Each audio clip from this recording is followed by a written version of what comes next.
Good morning, everyone. Thank you for joining today. Our session today is surrounding cannabis in your financial institution, how to detect and monitor cannabis deposits. There's roughly 20 billion of legal cannabis that is in revenues that is primarily going through the banking system, financial institutions every single day. There is a lot more in illegal cannabis that is also going through financial institutions, and we're finding that more and more AML, BSA audits are uncovering, whether the financial institution knows it or not. Um, um, a lot of financial institutions are getting surprised. So as we've reached out across the country, we found that institutions are basically in three categories. They either don't want to bank cannabis, not now, not ever, or they want to get ready for cannabis when there's a Safe Banking Act that is passed, and we believe that is inevitable. And then there's those early movers in the cannabis industry. Regardless, we think all institutions that have a branch footprint in cannabis legal space have to contend with cannabis to make sure that their risk appetite statements is matching what risk appetite statement is matching what their actual practices are. And so we'll give you some tips today on how to identify cannabis that exists in your system, how to deal with it when you do. So who are we? We are HDCS, which stands for Higher Risk Deposit Compliance Solutions. We help financial institutions contend with higher risk deposits by operating comprehensive compliance solutions. I'm Andy Montgomery. I am a long-term time banking executive. I spent 25 years in the banking industry prior to launching this company. That includes starting a couple of banks from the ground up. So I know what it looks like inside of institutions. I've done almost every job as part of that in institutions. So I know core systems, I know policies and procedures, risk assessments, done it all in terms of that standpoint. Over my career, met with regulators, state, federal regulators of all types over the years, have gone through exams, know the consequences of being on the wrong side of BSA and AML findings. So we've developed our group and our program from a banker's perspective in mind. What would we need is financial institution executives to make sure that what we provide will really be foolproof in terms of regulatory scrutiny surrounding higher risk deposits. Joined on the call today with a couple of my partners, Pat Nicholson, who is a longtime executive in the technology industry. He was a former executive of Apple Computer and has also been involved in a couple of fintech companies and building those up and exiting those.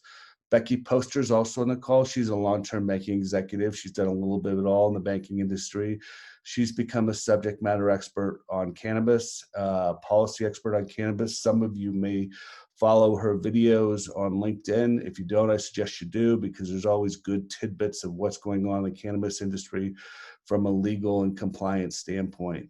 And then Chris Ganias, who's not on the call today, has built out AML, BSA programs for banks, for Western Union, and a large money remitter. So he's a subject matter expert in that category. So again, welcome. Hopefully we'll provide you some value-added content today that you can take back to your institution. What we're going to cover today is we're going to do a brief Cannabis Industry 101. We find that some financial institution executives are very familiar with it and some need a little bit of education. So we'll take you through a primer on that. We're going to do an update on all laws and regulations that are out there. We're tracking something like 1,400 or 1,500 laws, local and state laws around the country affecting cannabis. We're not obviously going to go through that, but just in terms of cannabis safe banking legalization, we'll give you an update on that. How to detect and monitor cannabis deposits. There's some tricks and some information that is useful for you in identifying your institution. You obviously may have different approaches in terms of cannabis. The one thing you don't want to do is not be aware of what's in your system, and not be aware, if you do have cannabis deposits in your system, of what's legal and not legal in terms of cannabis. None of us want to bank the illegal cannabis business. And we believe regulatory scrutiny is going to increase once the Safe Banking Act is passed, not decrease. What do you do when you find cannabis? And so we've got some tools with that. Then we'll have some key takeaways and a Q&A. One of the things that you know if you are taking cannabis deposits is it's a largely cash business, and sometimes that cash comes with different odors and some tracing from those cannabis related businesses. So one of the ways you know you're making cannabis is when your tellers leave happier when they arrive. So this is just a joke. We'll kind of intersperse some of this, but they're also based on some real things that are going on inside of financial institutions. With that, I'll turn it over to Pat. Hey, good morning, everybody. My name is Pat Nicholson. Just a little bit of housekeeping before I give you a primer on the cannabis industry. We've got a lot of content to present to you today, and to respect everyone's time, we're going to go ahead and present straight through. But if you do have questions, we really encourage you to ask them. At the bottom of your Zoom screen, you should see something that says Q&A. You can just type your questions in as they arise. And at the end, we're going to answer all questions. So, our promise to you is that we're going to stay on time today, but we are willing to stay around and answer all questions. So we'll stay as late as needed to answer all questions. So with that, let's take a look at the cannabis industry. And it really starts with coming to terms. And there are a lot of terms, acronyms, and buzzwords that surround the industry.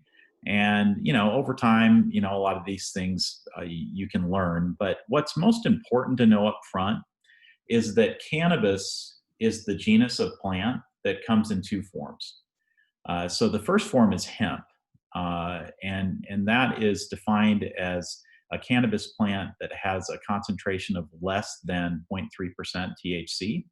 And then the other form is marijuana, in which case the THC concentration is higher than 0.3%. We could go on about this, but the primary derivative of hemp is CBD, although hemp can be used for textiles, for oils, a lot of industrial uses. And the primary use for a plant that has higher THC concentration is to harvest the flower or buds, and possibly to make extracts for products like edibles. So, as long as you understand this, then this is a good foundation for getting started. Now let's talk about the different types of cannabis-related businesses.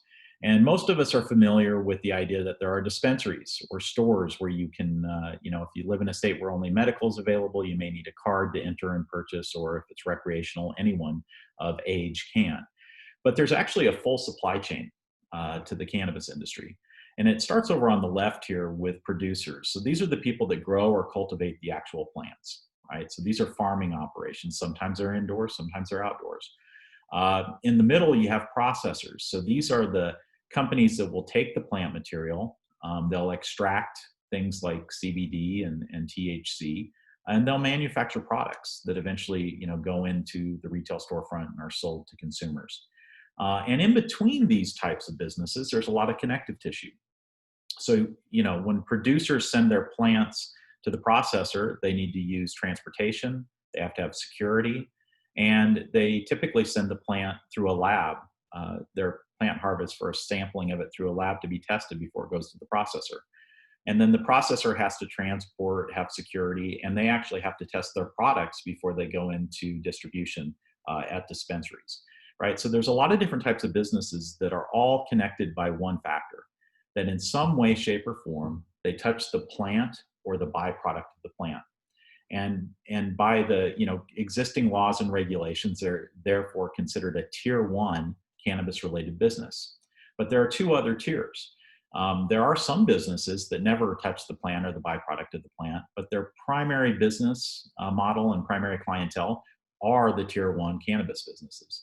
So some examples here might include hydroponics or lighting companies that sell to growers, maybe packaging companies that sell packaging materials into a processor to package products, It includes all seed to sale software providers. And we're going to talk a little bit more about seed to sale software, but their entire clientele are tier 1 CRBs.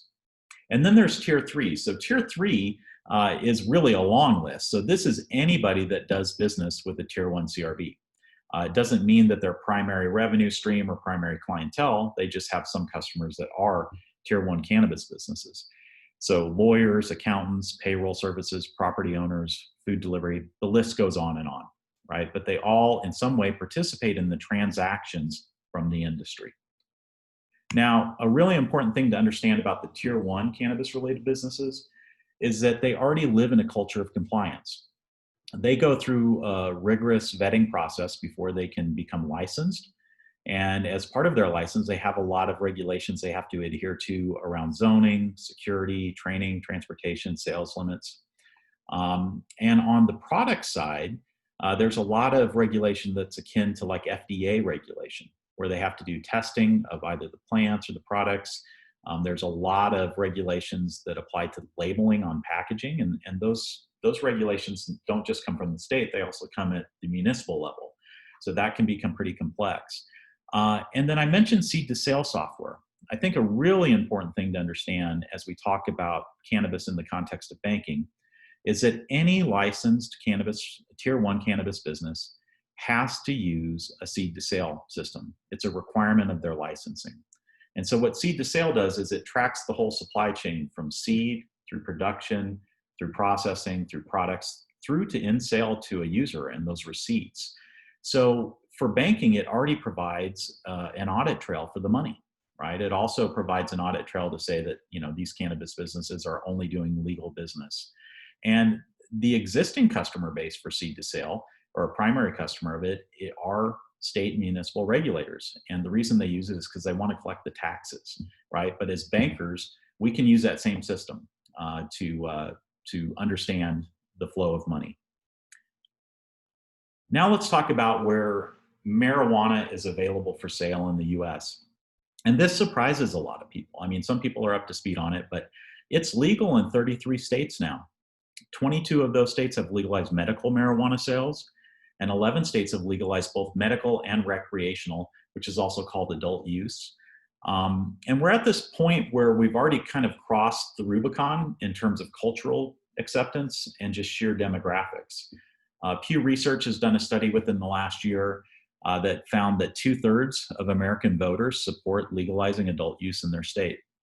And we're already at the point, if you look at the adult population of the states where it's legal, that 68% of adults in the US have access to legal marijuana if they want it. Now, not everybody takes advantage of it, but that's the size of the industry in terms of consumer access. And it's expanding. We're in an election year. And while ballot measures have kind of taken a hit because of COVID-19 and it's hard to collect signatures, the states that are highlighted or have the yellow stripes through them, these are states where they're considering legalizing medical marijuana for the first time. And the states that have the green stripes are states that already have legal medical, but they're considering legalizing recreational use. So last thing I'll say about the industry here is that it's a very large industry already, and it's becoming huge. So in 2019, the tier 1 legal marijuana sales topped 14 billion, right? And in 2020, the expectation is that that's going to get very close to 20 billion. And these are only the legal regulated sales. So this doesn't include the black market, which unfortunately is still larger, much larger than the legal market. And we think that over the next 5 years, a lot can happen. We're going to talk about the legislation next. But there are forces like if cannabis is legalized or if the Safe Banking Act passes, a lot of those illegal sales will start to move through banking. They'll move into the legal bracket, and that alone will drive the existing footprint of cannabis businesses to drive higher sales. And then, we expect more states to legalize, and consumer consumption behavior, can change over that time too. So we think if anything, these numbers are conservative, and this is heading towards being something that is much higher than a $50 billion business by 2025.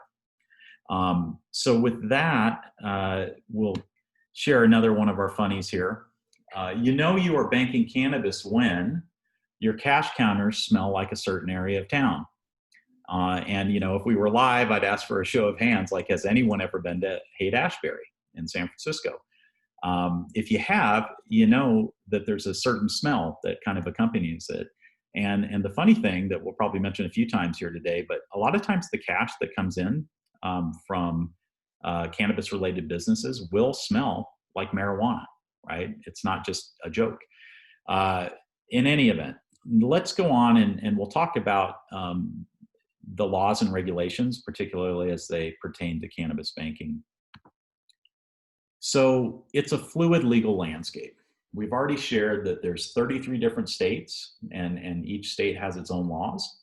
But within those 33 states, there's also over 12,000 municipalities that also have their own laws and regulations. We have some guidance federally. We have the rescinded Cole memo, which is played forward into the FinCEN guidance around law enforcement priorities. And then there's FDA and USDA guidance around both hemp and marijuana. And when it comes to banking, FinCEN has issued law enforcement priorities. There's state banking guidance, and some of it is better than others. But one place we recommend you look is at the California DBO guidance that was issued last November, a year ago. It's pretty thorough, and we think it points in the right direction. And then, of course, there are best practices around BSA and AML and dealing with cash-intensive businesses. So a lot of those same best practices are going to apply to cannabis because it's also cash-intensive. Now, we don't have federal regulations that are written by FIFI Act yet. Before that can happen, the Safe Banking Act is going to need to pass, and then there will probably be a period of anywhere from 9 to 15 months before those are written and deployed. And with that, we strongly believe that safe banking is inevitable. It's not a question of if, it's a question of when. And there are some strong reasons for that. One is that the House of Representatives has now passed the Safe Banking Act 3 times. And when it passed it the first time, a year ago at this time, it passed with large bipartisan support, like 321 to 103 in the House, right? So it had about 100 Republican Congresspeople that voted for it, right? And it's really about the revenue. That's a big part of it. It's legal in 33 states. Some of those states are red states, some are blue states. 66% of voters support it. We already shared that. But here's where the rubber really meets the road. The FDIC, OCC, Treasury, and the Attorney General all want a legal banking solution. They're joined by 34 bipartisan state attorney generals and by 17 bipartisan state treasurers. And there's some strong, logic behind this. The law enforcement wants it because it's a lot easier to understand, to delineate between the legal and illegal trade if it's going through the banking system. The legal compliant trade will go through the banking system. They'll take advantage of all the convenience and security that comes with that. And they'll also know that they're going to be held to, having a clear audit trail on all of their money, and it can be taxed, et cetera. So law enforcement will know that they can keep an eye on those businesses. There will be a lot of visibility to them. And the businesses not going through a bank are the ones to focus on, right? The ones that are still dealing in all cash. Same thing happens on the Treasury side because they want to collect the taxes. So, one of the key takeaways here is to, and we urge people to consider this. We don't know if this is going to happen next year. A lot of that depends on the elections coming up, or if it happens 2 years from now. But we do think it's inevitable. And when it does pass, all banks are going to face increased scrutiny, right? Because without regs written, it's pretty hard to enforce them. And we think as a result, there's kind of a honeymoon period right now with cannabis banking. It's of sorts. But when the regs are written, the scrutiny is going to intensify, and all banks are going to have to take a position on this. Even banks that don't want to bank cannabis are going to have that in their policies and procedures, and they're going to have to demonstrate that their actual practices prevent cannabis from coming into their financial institution. So with that, I'm going to turn it over to my partner, Becky Postar, right after I tell my next joke. So you're banking cannabis when you see vehicles like this in your drive-thru every day. It's not always this obvious, but you'd be surprised. Sometimes it is. So with that, I'm going to pass it on to Becky. Thank you, Pat. As Andy mentioned earlier, we have talked to several banks throughout the US, and we are finding out that more and more BSA AML audits are uncovering hidden cannabis deposits. We not only have to follow your know your customer procedures, but with all high-risk customers, we are required to implement enhanced due diligence. Without specific cannabis-related policies and procedures, along with cannabis-specific training, how do you know how to find these customers within your system? And how do you know if these cannabis deposits are legal or illegal? When was the last time you trained your frontline staff on the unique nature of detecting a cannabis deposit or a cannabis customer? Educating and training your branch and frontline staff is an essential part of an overall cannabis banking program, even if that program is to keep cannabis out of your banking system. So here's a couple examples of some things you may want to consider. Does your financial institution already have a reporting mechanism for employees to safely and confidentially report if they suspect a customer is attempting to hide cannabis-related deposits? An example is a Safe to Tell program. You may also consider surveying your frontline and branch staff regarding customers that they may think or even know are in the cannabis industry. Later in this presentation, we'll talk a little bit more about how we can help you create, implement, and track a cannabis training program.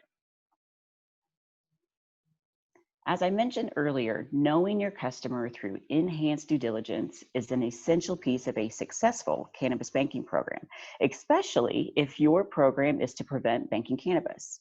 And it's not just important to know your customer, but you should also know your geographic region, know your local and state laws and guidance, know your monitoring software, know your regulators and regulatory requirements, and know your experts in the cannabis banking industry, which you'll find will not be too difficult because we are a small, tight-knit community.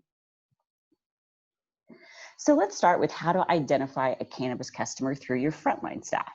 Now there's countless ways to identify cannabis customers, and here we give 5 tips that you can teach your frontline staff.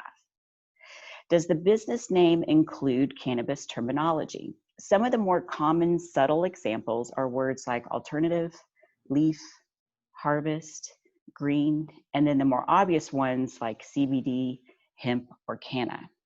Another thing to consider is that some cannabis businesses oftentimes create shell companies that have a completely different name and company type. Some examples are IT companies, general consulting companies, or marketing companies, just to name a few. Now, these companies typically should not be depositing large amounts of cash, and therefore those deposits would allow you to locate them within your banking system, which takes us to bullet number 2. Does the customer deposit an unusually high amount of cash, especially in 20s or 50s? Have any accounts recently spiked in cash deposits or significantly decreased withdrawals? Does the customer's cash deposit smell like cannabis or try to hide the smell through vinegar, bleach, or fabric softener? Now, you may even want to consider training your frontline staff on what cannabis actually smells like. And then number 5, does the same account owner deposit into several different accounts frequently? For example, you may have a customer that has 15 separate entities and has 15 separate checking accounts. And if he or she decides to go into the cannabis industry, it would be easy to deposit that cash throughout his or her existing accounts. And we'll get into more detail on that in a separate slide. Now, the new account process is a very uncomplicated way to identify cannabis customers. Simply add new questions to all your new account forms. These questions should ask if the customer is in the cannabis industry, and if so, how much of their income is derived from that cannabis business. Lending staff should have similar questions in loan documentation, and private bankers and trust officers should also add similar questions to their new account forms. Now, something that should be discussed when implementing a cannabis banking program is that if your bank decides not to bank the cannabis industry, will you offer banking services to cannabis employees? Outside of the teller line and branch staff, the lending staff should know their customers as well. If your bank has an ag department or ag customers, simply ask these customers if they are considering hemp. Lenders and credit analysts are required to conduct site visits, or what we call collateral inspections. Are there real estate customers renting to cannabis-related businesses? Are there shopping centers renting to CBD stores? Are there warehouses renting to hemp or marijuana cultivators? Your lenders should know their real estate customers and who they're renting to, and what is a typical deposit for that client. Most state hemp and marijuana regulators provide a list of licenses issued. You can pull or request this list and cross-check owners and addresses within your banking system. You can even cross-reference dates of licenses issued to dates heavy cash accounts were originally opened at your financial institution. And keep in mind that in many states that offer medical marijuana, pharmacies also sell to medical patients, not just dispensaries. And we can assist you on how to identify these pharmacies. And there are several other cannabis-related businesses that are not plant touching, or what we refer to as Tier 1. So you should also consider Tier 2 and Tier 3 customers, which may be more difficult to find. And some examples are accountants, lawyers, and cannabis consultants. Here's an example of a report that California's Bureau of Cannabis Control emails every week, which here you can see lists the business name, date, county, business type. This report is emailed every week, so someone on your team should subscribe for notification from your local regulatory entity. We can assist you and your staff with which regulatory entities you should subscribe to and how to request the additional information you may need. Most states will have at least 2 regulatory entities for cannabis, one for hemp and one for marijuana. And some states, like California, for instance, have more. As we've mentioned earlier, you can use your monitoring software to identify specific information or anomalies. In the next few slides, we'll give you some examples on business monitoring, customer monitoring, suspicious activity monitoring, and large volume activity monitoring. So with business monitoring, we have mentioned that customers that have multiple accounts could possibly move cannabis deposits through your system. And 4 ways you can identify these customers within your current software is to look for multiple accounts with the same address or with the same phone number, multiple accounts with the same or similar name, or multiple accounts with the same social security number or employer identification number. For example, you can create a report within your current banking system for all accounts with the same social security number, and then you can scan the transaction history for depository red flags. With your current software, you can look for the following to help identify cannabis-related customers. You can monitor the frequency and value of deposits, monitor customers depositing in several different accounts, as we just mentioned, and look for customers that only use the night deposit or ATM for deposits, or only use the drive-through, although now that I'm thinking about it, I only use the drive-through. But here are some examples to look for. So look for some real estate owners that start depositing significantly more cash, or a long-term ag farmer that begins depositing significantly more cash. And I want to mention here that even though industrial hemp is federally legal, most hemp and CBD businesses are still operating in all cash because they are still considered high risk. You can also look for accountants or lawyers that begin depositing significantly more cash.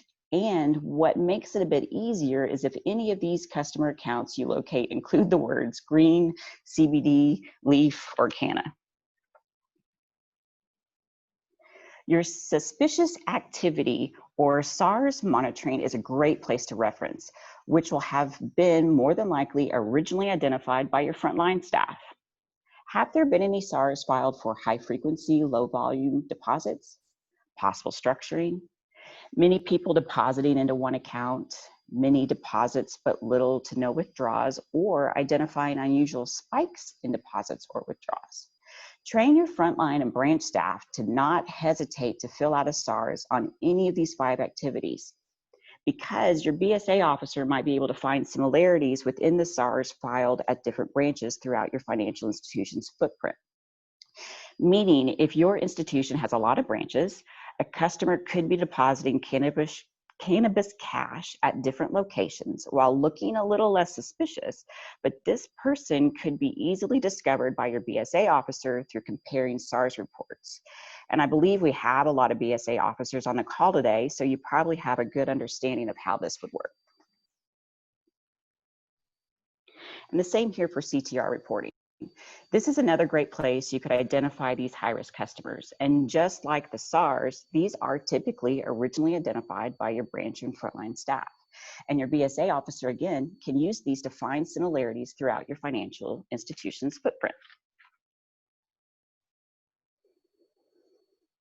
As you begin the conversation within your institution regarding cannabis banking, another great place to start is by having conversations with your regulators. Meeting the expectation of your regulators should always be the goal of any compliance department. Regulators do not expect or require a financial institution to spend thousands of dollars on expensive third-party monitoring tools. But as we know, they do expect that you know your customer and conduct thorough due diligence. Currently, as we mentioned earlier, there is no mandate from Congress allowing for federal safe banking guidance for the cannabis industry. However, there is some guidance from FinCEN, and the BSA AML manual does define customer due diligence and enhanced customer due diligence. And we can assist you in the creation of a risk-focused cannabis banking program, even if that program is to prevent. And finally, know your experts in the industry. HDCS is not the only expert in the cannabis banking industry. We have several partners we work with and can introduce you to based on your bank's specific needs and risk appetite. Now, these partners vary from software companies that can enhance your monitoring and reporting, or ensure that you and your cannabis clients are up to date on local cannabis compliance, or cannabis banking lawyers that can advise your current legal team, and companies that can train and certify you and your staff on all cannabis law and regulation. Oh, I get to tell a joke too. Okay, so you know you're banking cannabis when you have to start unrolling your deposits to count them. I couldn't imagine how long that would take. So I think Andy has some more information for us. Yeah, so as we mentioned before, $20 billion of legal cannabis is going through the banking system. We believe and have reason to believe that a lot more illegal cannabis is going through this system. So the cannabis, recreational cannabis has been around for 8 years. The cannabis industry has gotten pretty good about adapting around the banks in order to find longer term banking relationships. It was not typical for a cannabis related business, untypical for cannabis related business to get a goodbye letter 90 days after opening up an account. And that's really difficult to constantly be moving your transactions around. So you can imagine that they're adapting to the banking system, and around the banking system, they've gotten a lot more sophisticated. But what do you do when you find cannabis in your system? The first thing is I would really analyze how you found the cannabis deposits in your system. Was it reported by the branch or internal monitoring? Those are the most preferable. As we know, self-identification and self-remediation are very positive steps with the regulators. It shows that you have controls in place to be able to do this. The other two, BSA and AML audit, not terrible if that happens, if it's an audit you've conducted. Certainly you don't want a regulatory exam to find it. And the critical thing here, as we talked about, is if you look at the polls right now, and I don't predict elections, it's looking more and more likely that we may have a change in administration and change in the Senate. And we believe then safe banking will pass the Senate and become law. FIFIEC will write the rules, and then the federal regulators will start to increase their scrutiny on all banks that are in cannabis states that have passed cannabis, because one of their mandates, we believe, and we've got good insight into, is that they're going to want to make sure that financial institutions know the difference between illegal and legal cannabis, at the very least. So part of their mandate will be to force the illegal cannabis out of the banking system, but then also make sure that there's not 80% legalization from customers and 20% illegal, and there's not some money laundering going through the system. So we think the real regulatory scrutiny is ahead of us, not behind it. And we think institutions are going to need to get ready for that. But so there's various different ways of detecting the cannabis deposits. Getting ahead of it and finding it yourself is obviously the best way. What do you do when you find it? Well, that all depends on what your risk assessment says. You want it out of your system. A lot of banks do. They don't want to bank any sort of cannabis.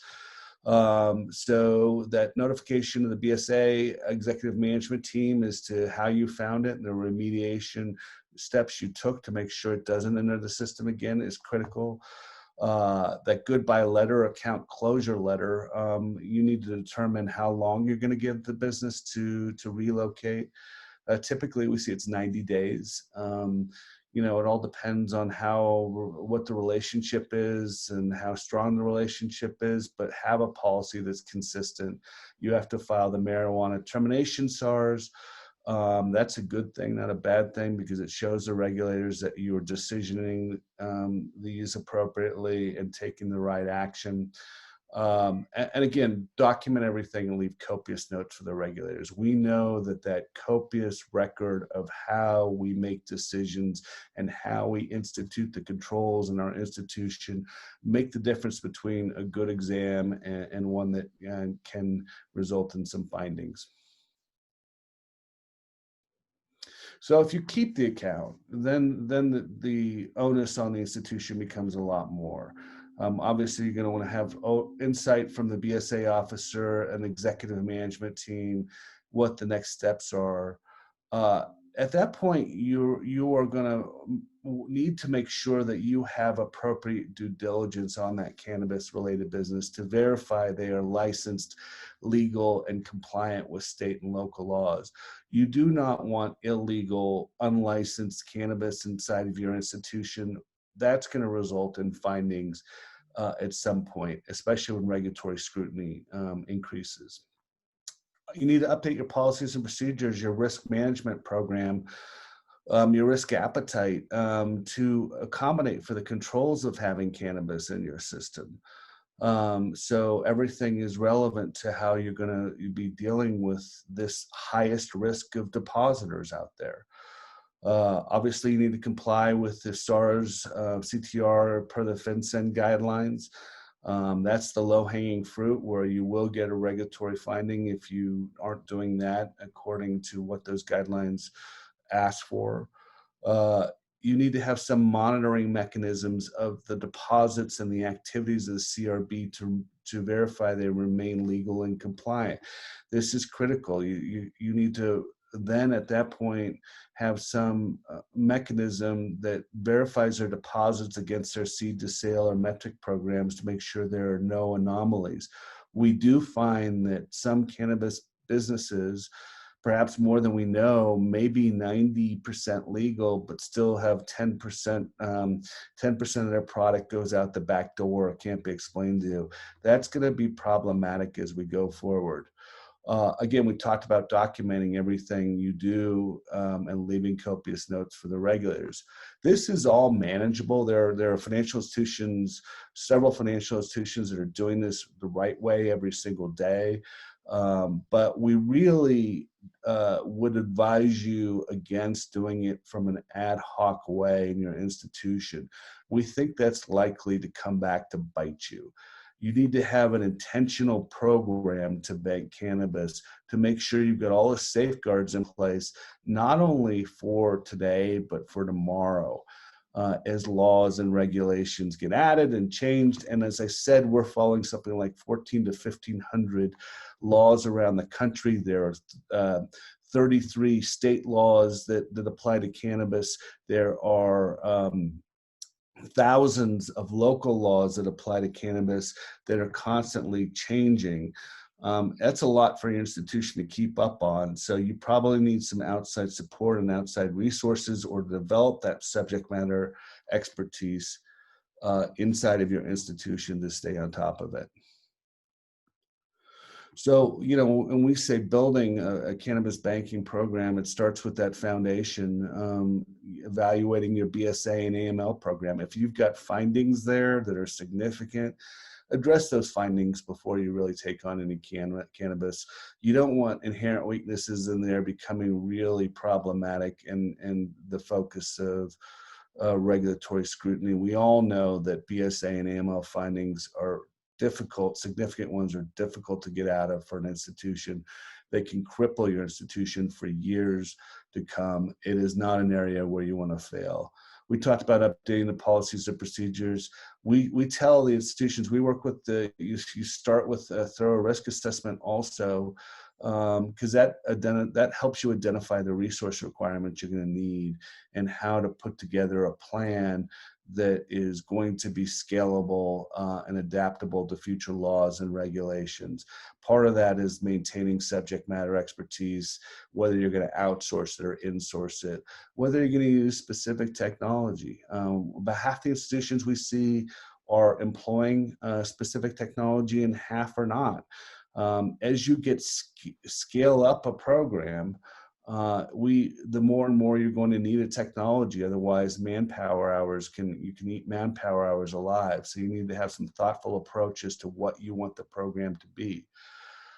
We recommend that you don't take the deposits over your retail counters for a lot of different reasons, or even take possession of the deposits, but that has to be thought through for your institution, and BSA has to have oversight in decision-making into the program at all times.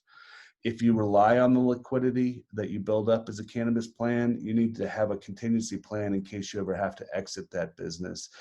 And regardless, again, whether you build a cannabis banking program or you keep it out of your system, you need to train your team to be able to identify cannabis, to be on the lookout, so you can keep the illegal and non-compliant cannabis out of your system. So we recommend putting that in place regardless. Once you've built the plan, screening the cannabis-related businesses becomes critical in building the program. Who are the right cannabis-related businesses? How will you engage them? Most branches don't want to put "we want cannabis" in banners or tents on their tellers' desks, banners on their branches. So you need to think strategically how you're going to engage with them. And then screen them to make sure you're only taking in vetted, fully licensed, fully legal, fully compliant cannabis-related businesses.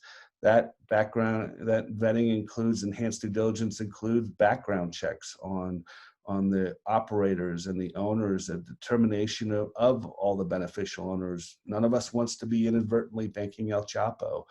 So you want to know who's behind these businesses. Doing an audit on the cannabis-related business, establishing reporting requirements, dealing with the cash strategically for your institution, making a determination about legacy cash, and that's cash that has not been tracked and traced through the system. Are you going to allow at your institutions? How are you going to mitigate the risk regarding that? Get regulatory, be open with your regulators about all of this up front, and specifically about that issue. But that openness with the regulators makes a lot of difference. We talked about training of staff, bank staff, or financial institution staff and management. Same can be said for the cannabis related business. You need to train them on how you want things to be done. And then there's ongoing monitoring. You're going to need to track the deposits to their seed and sale against their seed to sale or track and trace programs to make sure that there are no anomalies, or if there are anomalies, you can explain those anomalies. You need to leave a copious track record for the regulators so they can see that you're managing the program. Have a quarterly reporting up to the management board and again, conduct the periodic audits and exams established as part of your risk assessment on this program. This SAR CRT reporting process, you're going to want to have that track record for the regulators to show what your decisioning process is when you are filing those specific SARs or on the CRTs. The regulators want to see that you've got an adequate system of controls in place and that you've got and monitoring in place in order to have this program. So, you're banking cannabis when your branch staff requests a formal nap time. So we talked about the trace off of cash going through and the potential contact highs. So this is one area that you can start to suspect. So we're going to go through key takeaways in a Q&A here. Before we get into the Q&A, I'll leave you with some thoughts. The reality is if you are in a state in which recreational cannabis is legal, then cannabis deposits are probably already in your institution. The first place I would start is your branches. They have a pretty good idea generally what's going on. They need to be in a culture where they're willing to, that they're trained to look and they're willing to speak up about what's there, because again, you don't want to be caught with a risk appetite statement that's different than your overall practice, and you do not want to be caught with illegal cannabis. The scrutiny is coming. Develop some sort of program. You need to know your customers. We all know that. KYC, we've been dealing with the increased scrutiny around that since September 11th. But with cannabis, it's really critical that you've got that enhanced due diligence to understand the legal from the illegal, because there are very few industries in the United States where the legal coexists with the illegal, and it's really difficult to determine which is which. So you kind of need that subject matter expertise to be able to understand the illegal from the legal. So there are, in California, for example, there's something like 17 times the illegal trade that there is to the legal trade right now. And they may be in a storefront and look like a fully legal dispensary, but they're not. And they're either in a gray area or illegal, but the law enforcement does not have the resources to be able to crack down on these companies. Your bank needs to be able to do it. Train your staff, on cannabis businesses and red flags. We can help you with that training curriculum if you'd like. Educate your management and board on the realities of the cannabis industry. Not all boards are educated or management are, that it's here, it's staying, it's everywhere. So, and it's accepted now, culturally accepted. And again, make sure your institution's risk appetite matches your actual practices as an institution. So one offer we have is we'll provide you free consultation or assessment or plan, whether your institution just wants to stay out of the cannabis business altogether, whether it wants to prepare for when safe banking gets passed, wants to go into the cannabis business, or if it wants to be an early mover and get into the cannabis business now. We've got a virtual content library, which is sort of a soup to nuts of content from policies and procedures to risk assessments to a lending program to auditing and monitoring, training, reporting for an institution. We'll be happy to walk you through that and have you look at what we think a comprehensive cannabis banking program entails at any time, so you can just reach out to it, but just know that that's available. Great, thank you, Andy. And I would invite everyone, if you have questions, go ahead and type them into the Q&A panel. I got a couple here privately, so you can do it to all or privately, either way I see them. Just to first start with a comment that, it's a really good point about creating some comfort level with frontline and commercial staff on reporting the possibility that there's cannabis business. In this particular poster's comment, they talked about how several of their commercial reps believe that that they might get in trouble for not catching this up front, or they're afraid that they'll close that client's account if it's discovered after. So it's it's more of a statement, but I do think that kind of comes back to training, and it ties into another program, or I'm sorry, another question here, which is really around, are there examples of training programs? Do they get integrated with existing training, or is it standalone? Can you elaborate on what training your staff might look like? Yeah, I'll take that, Pat. So I think that cannabis is a reality that is a new reality, and so you have to make it safe to tell, whether it's your commercial reps or your tellers or your new accounts folks, to say, look, it's sometimes the cannabis businesses are hard to distinguish. Here's what our risk policy statement is. Here's what we need to comply to as an institution. And that's where that training really comes into place. I think you can integrate cannabis training into your existing training protocols, and we've got examples of that. It can be an addendum to your BSA AML program that you're training, and and there's some sense that some sort of training or at least learning session all the way up to the board of directors is good, so everyone really has an understanding of where the financial services industry is in relationship to cannabis. But I don't think it's fair to hold anyone accountable unless they're knowingly violating your own policies and procedures. But I think it's important to train them on what that risk appetite is, and provide a system that adheres to it. Great.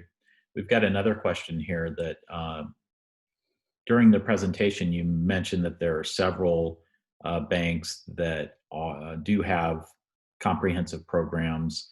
Can you elaborate on where that stands? Is it legal to do that? And do you have a sense of how many banks are involved in cannabis banking? Yeah, there are a lot of banks or financial institutions that are involved in some way in cannabis banking, because you can see by the SARs that are being filed, the marijuana specific SARs, how many banks are actually processing it with some knowledge, and it's somewhere in the 500 range across the country. There are banks that are openly doing it, and that's a much smaller number. When I say banks, I mean credit unions and banks. So credit unions and banks that are openly doing it, and many of those have very good comprehensive programs that have withstood regulatory scrutiny exams over and over again. So what we found is, federal regulators, state regulators, FDIC or credit union examiners are positively conditioned to cannabis banking programs as long as they adhere to the guidelines that are out there, and as long as they are instituting appropriate controls in place.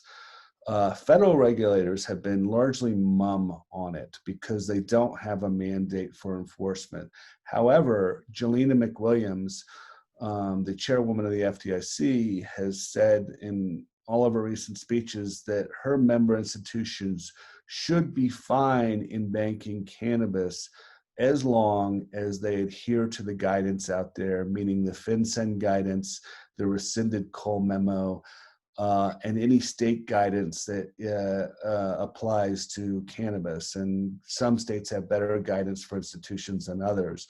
And also within there, some states have provided a safe sanctuary for financial institutions to be able to bank cannabis without recrimination.